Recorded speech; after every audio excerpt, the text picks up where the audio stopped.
Isang magandang araw pong muli sa inyo mga kapatid, mga kaibigan. Muli po nandito si Balintataw ng Agila upang kayo po ay handugan ng isa na naman pong tula. Ang pamagat po ng tula na aking bibigkasin, Pandemic Part 5.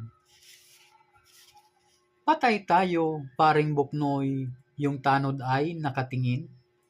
Nakangisi pa ang buwisit, tila mayroon siyang balakin. Tila alam ko na pare kung anong kanyang layunin. Akong bahala paring buknoy, atin siyang gugulatin.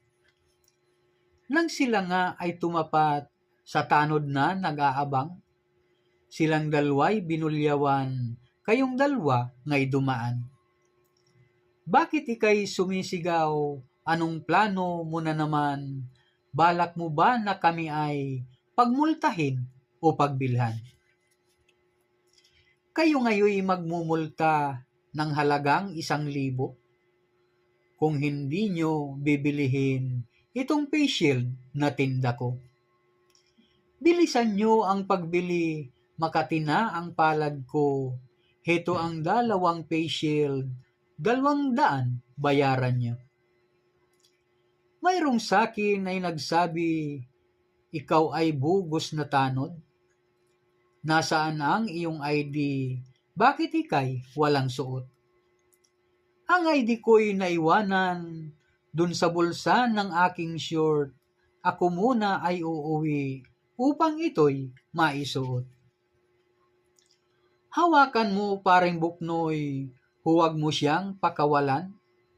Ako'y tatawag ng pulis upang siya ay imaisakdal.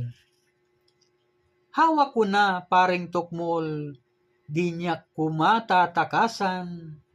Mga busing pasensya na, huwag niyo akong kakasuhan. Isusuli ko na lang po ibinayad niyo kanina. Paano naman iyong pera ng iba na yung kinuha?